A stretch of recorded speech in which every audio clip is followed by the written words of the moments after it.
दोहराता हूं सुनो रक्त से लिखी हुई कुर्बानी, जिसके कारण मिट्टी भी चंदन है राजस्थानी। इतिहास में एक प्रसंग है कि पहली बात तो किसी के 2 घंटे की फिल्म बना देने से, किसकी एक कहानी लिख देने से, किसके कुछ अंश कर देने से जो राजस्थान का, राजपुताने का जो गौरवशाली इतिहास है, उसकी एक कण भी प्रभावित नहीं हो सकती, बशर्ते कि हम सही इतिहास पीढ़ियों को बताते रहें। तो मुझे अब स्मरण आ रही है, मैं आप लोगों को सुना देता हूं। पंडित नरेंद्र मिश्र जी, जो मेवाड़ राजवंश के राज्य कवि भी हैं और हिंदी के बड़े महनीय वीररस के कवि हैं, उन्होंने एक अद्भुत प्रसंग महारानी पद्मिनी के इस सारे जौहर पर और इस सब पर लिखा है। वो सुनने लायक है और विशेष रूप से उसमें गोरा बादल जैसे 2 चरित्र जो वीरता, शूरता, स्वामी भक्ति और अपनी मिट्टी के प्रति समर्पण के अप्रतिम प्रतिमान है। अद्भुत कविता है, मुझे स्मरण है तो मैं आपको सुनाता हूं कि दोहराता हूं सुनो रक्त से लिखी हुई कुर्बानी, जिसके कारण मिट्टी भी चंदन है राजस्थानी। रावल रत्न सिंह को छल से कैद किया खिलजी ने। अब वो आए थे उनके घर पर खिलजी। एक सामान्य संस्कार होता है, एक सामान्य अतिथि देवो भव होता है, पधारो हमारे देश का एक संस्कार होता है कि योद्धा हैं, अगर आपके शत्रु हैं, लड़ाई हुई है, उसके बाद भी अगर संधि हुई है, घर तक आए हैं, तो उसी सौम्यता में महाराणा उनको छोड़ने गए बाहर तक और वहां उनको छल पूर्वक कैद कर लिया गया। चूंकि वो छली प्रजाति है, तो अब इसको महाराणा वहां कैद है और यहां अब ये प्रसंग है कि दोहराता हूं सुनो रक्त से लिखी हुई कुर्बानी, जिसके कारण मिट्टी भी चंदन है राजस्थानी। रावल रत्न सिंह को छल से कैद किया खिलजी ने, कालजयी मित्रों से मिलकर दगा किया खिलजी ने। खिलजी का चित्तौड़ दुर्ग में एक संदेशा आया, जिसको सुनकर शक्त शौर्य पर फिर अंधियारा छाया। 10 दिन के भीतर न पद्मिनी का डोला यदि आया, यदि न रूप की रानी को तुमने दिल्ली पहुंचाया, तो फिर राणा रत्न सिंह का शीश कटा पाओगे और शाही शर्त न मानी तो फिर पीछे पछताओगे। अब ये एक संदेश आता है चित्तौड़ के किले में, तो पूरे किले में बड़ी अफरा तफरी मच जाती है कि महाराणा पहले ही नहीं है और अब ये नया हमारे पर क्या आ गया। तो यह दारुण संवाद लहर सा तोड़ गया रण भर में, यह बिजली की तरह क्षितिज से फैल गया अंबर में। महारानी हिल गई, शक्ति का सिंहासन डोला था सतीत्व मजबूर जुल्म विजयी स्वर में बोला था। रुष्ट हुए बैठे थे सेनापति गोरा रणधीर, जिनसे रण में भय खाती थी खिलजी की शमशीर। महाराणा के एक अद्भुत सेनापति थे, अद्भुत योद्धा थे, जिनसे पूरा खिलजी वंश और सारे आतताई डरते थे। सेनापति गोरा और उनके भतीजे थे बादल, जो वीरता के अप्रतिम प्रतिमान है, जैसा मैंने कहा। तो जब ये प्रसंग तय हुआ कि महारानी पद्मिनी को शीशे में दिखा दिया जाएगा और ये सब हुआ, इतिहास में ये प्रसंग है और नरेंद्र मिश्र जी ने अपनी कविता में लिखा है, तो इस बात पर वो नाराज हो गए। उन्होंने कहा कि मैं सेनापति हूं, मेरा बोलने का अधिकार नहीं, पर यह संभव नहीं है, कोई व्यक्ति ऐसे भी क्यों देखे। तो राणा रतन सिंह ने सुनते हैं कहा है कि तुम राजनीति नहीं जानते हो, हर समय तलवार निकाल लेते हो, चलो। तो वो नाराज हो गए और वो किला छोड़कर चले गए। तो ये था कि जिससे रण में भय खाती थी खिलजी की शमशीर, रुष्ट हुए बैठे थे सेनापति गोरा रणधीर, अन्य अनेकों मेवाड़ी योद्धागढ़ छोड़ गए थे, रत्न सिंह की संधि नीति से नाता तोड़ गए थे। पर रानी ने प्रथम वीर गोरा को खोज निकाला, वन वन भटक रहा था मन में तिरस्कार की ज्वाला। यह लोकश्रुति है कि महारानी स्वयं घोड़े पर सवार होकर अपनी अंगरक्षिकाओं को लेकर, कोई विश्वस्त साथियों को लेकर जंगल जंगल गई और एक जगह पर उन्हें एक पेड़ के नीचे सेनापति गोरा तलवार लिए मिल गए। तो वहां उनसे उन्होंने बात की। पर रानी ने प्रथम वीर गोरा को खोज निकाला, वन वन भटक रहा था मन में तिरस्कार की ज्वाला। गोरा से पद्मिनी ने खिलजी का पैगाम सुनाया, गोरा को पद्मिनी ने खिलजी का पैगाम सुनाया, मगर वीरता का अपमानित ज्वार नहीं मिट पाया। बोला मैं तो बहुत तुच्छ हूं, राजनीति क्या जानूं। अव्यंग में कहता है कष्ट में है, दुख में है, पूरी परंपरा, पूरा वंश उसने सेवा में लगाया है मेवाड़ राजवंश के, और वहां से अपमानित होकर लौटा है तो कष्ट में है। तो सेनापति कहता है कि बोला मैं तो बहुत तुच्छ हूं, राजनीति क्या जानूं, निर्वासित हूं, राज मुकुट की हट कैसे पहचानूं। बोली पद्मिनी समय नहीं है वीर क्रोध करने का, अगर धरा की आन मिट गई घाव नहीं भरने का। दिल्ली गई पद्मिनी तो फिर पीछे पछताओगे, जीते जी रजपूती कुल को दाग लगा जाओगे। राणा ने जो किया कहा वह माफ करो सेनानी, यह कह गोरा के चरणों पर झुकी पद्मिनी रानी। अब पद्मिनी, महारानी पद्मिनी, मेवाड़ राजवंश की आभा, मेवाड़ राजवंश की ज्योति, वो सेनापति को प्रणाम कर रही है चरणों में झुक के। ये क्या दृश्य है, ये क्या करती हो गोरा, पीछे हट बोला। और रजपूती गरिमा का फिर धधक उठा था शोला। महारानी हो तुम सिसोदिया कुल की जगदम्बा हो, प्राण प्रतिष्ठा एक लिंग की ज्योति अग्निगंधा हो। इन शब्दों से सम्मानित कर रहा है महारानी को। वो उस समय कैसी स्थिति रही होगी महारानी की कि पति कैद में है, जहां जंगल में हूं, लेकिन वो उनको बता रहा है कि आप कौन हो। महारानी हो तुम सिसोदिया कुल की जगदम्बा हो, प्राण प्रतिष्ठा एक लिंग की ज्योति अग्निगंधा हो, जब तक गोरा के कंधे पर दुर्जय शीश रहेगा। और यह प्रतिज्ञा भारतीय इतिहास में देखिए तो पितामह भीष्म ने जो कहा था कि आई हुई मृत्यु से कहा अजय भीष्म ने, योग नहीं जाने का अभी ऐसे जानकर, और जो मृत्यु है वो कोने में हाथ जोड़कर खड़ी रही कि अभी भीष्म नहीं जाएंगे, जब सूर्य दूसरी दिशा में चले जाएंगे तब जाएंगे।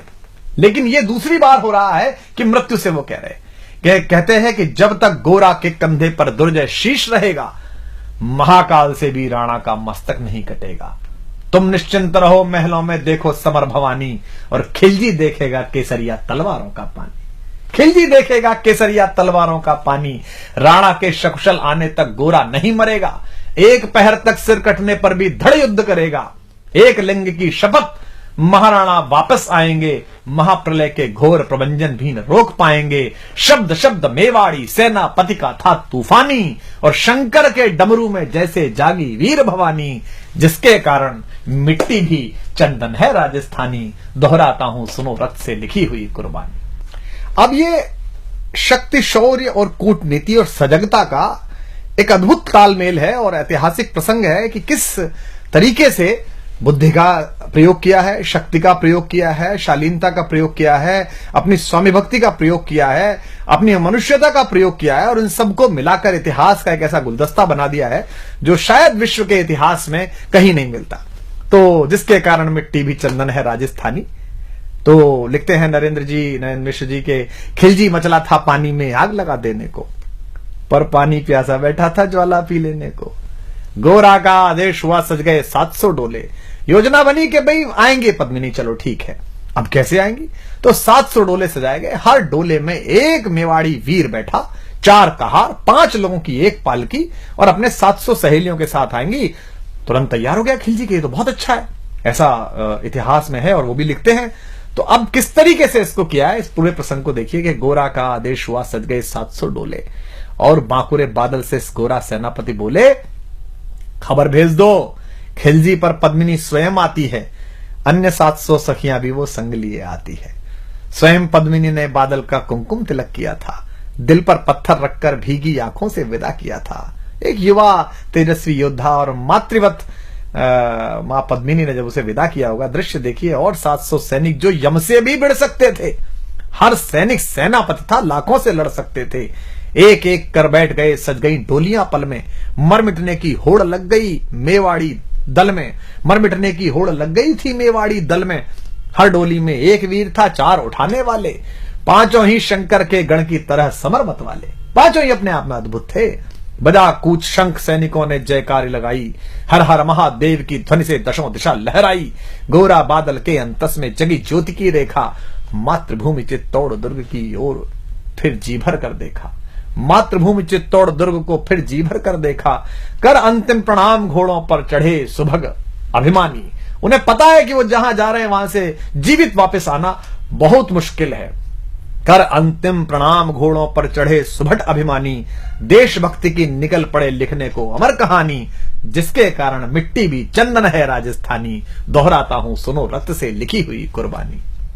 जा पहुंचे डोलियां एक दिन खिलजी की सरहद में, उधर दूत भी जा पहुंचा खिलजी के रंग महल में। बोला शहंशाह पद्मिनी मलिका बनने आई है, रानी अपने साथ हुस्न की कलियां भी लाई है, एक मगर फरियाद फकत उसकी पूरी करवा दो, राणा रतन सिंह से केवल एक बार मिलवा दो।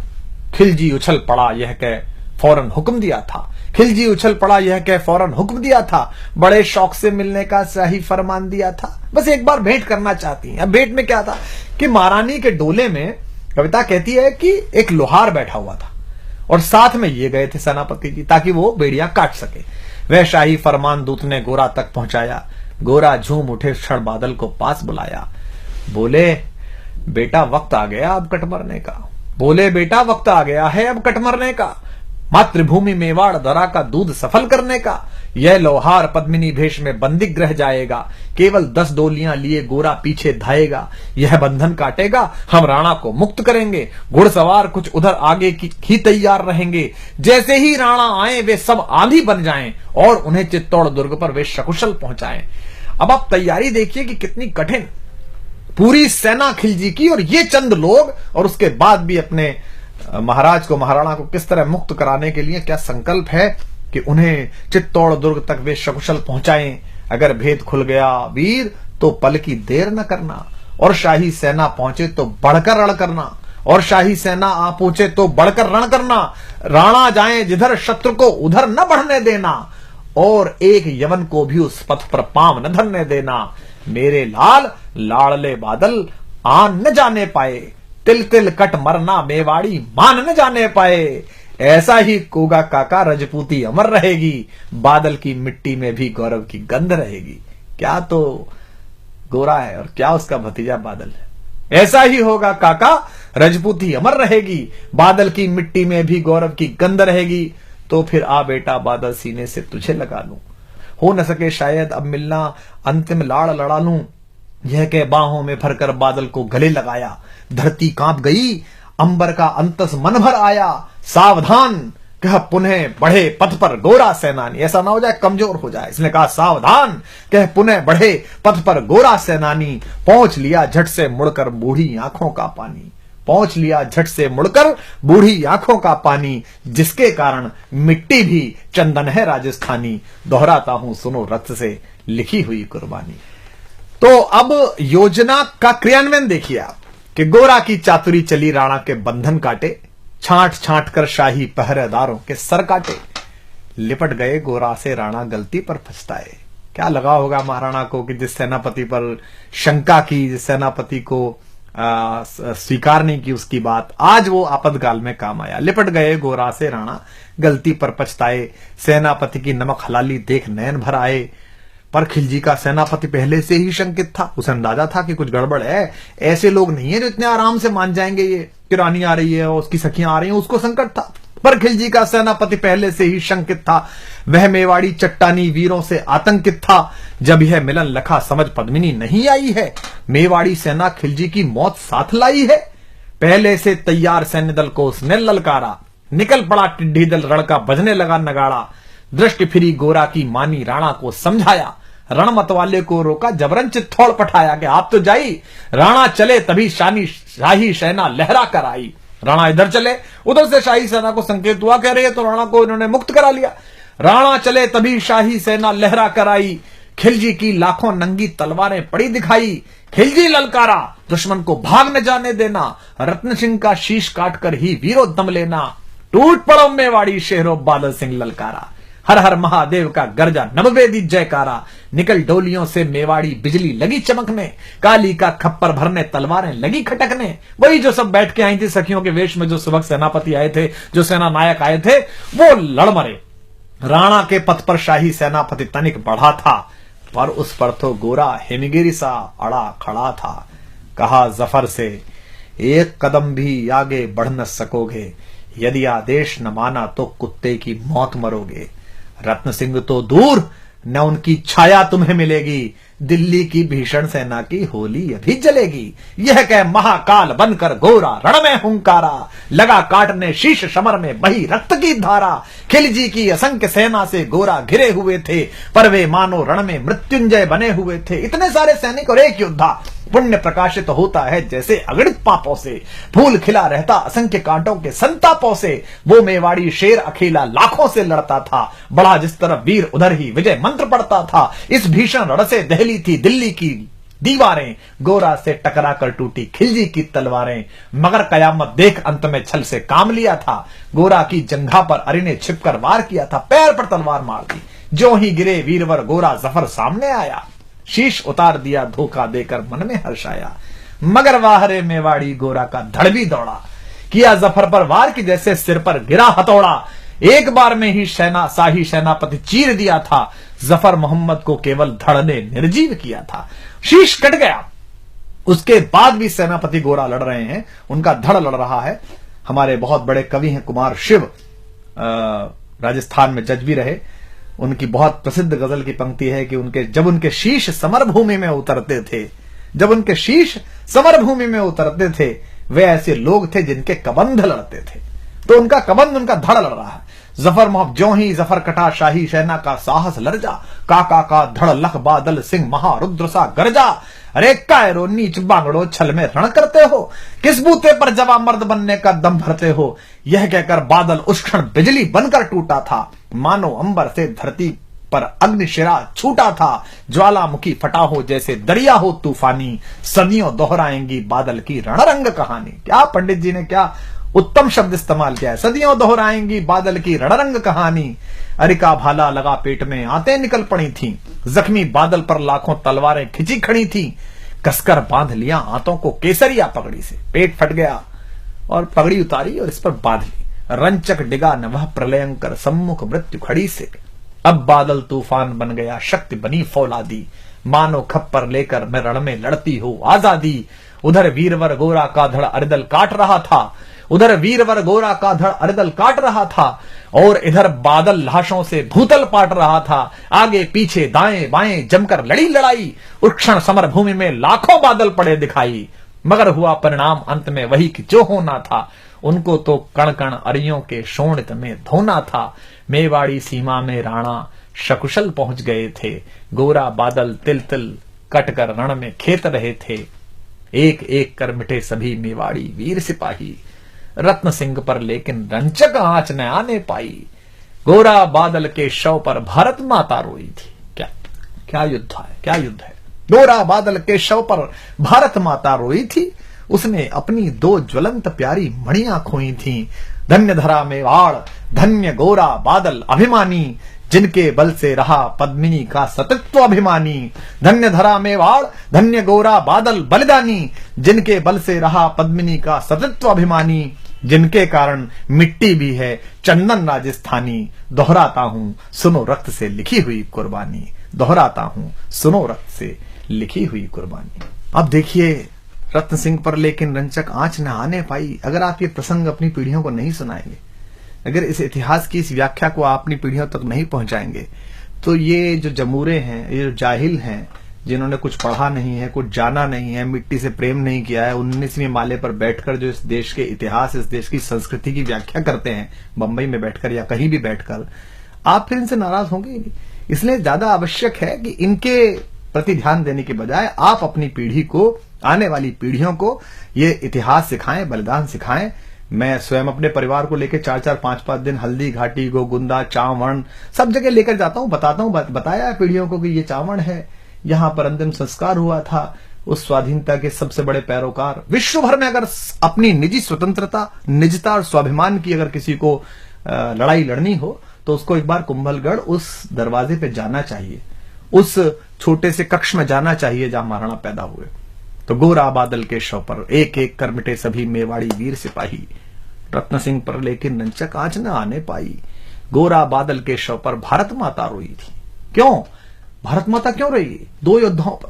गोरा बादल के शव पर भारत माता रोई थी, उसने अपनी दो ज्वलंत प्यारी मणियां खोई थी। युद्ध केवल एक राजा को, महाराणा को मुक्त कराने का नहीं था। युद्ध यह था कि हम अपनी सीमा, अपनी जगह पर अपनी निजता और स्वाभिमान के साथ जीते हैं। हम दूसरे की किसी सीमा का अतिक्रमण नहीं कर रहे, दूसरे के स्वाभिमान को हम चुनौती नहीं दे रहे। हमारे घर में आई हुई कोई भी महिला, कोई भी पुरुष हमारे लिए अतिथि है, हम अपने अतिथि के लिए अपने किला कुर्बान कर देते हैं। हटी हमीर को देखा, ये क्या है कि आप किसी के दरवाजे पर जाकर अपनी गुंडाई करेंगे तलवारों के नाम पर?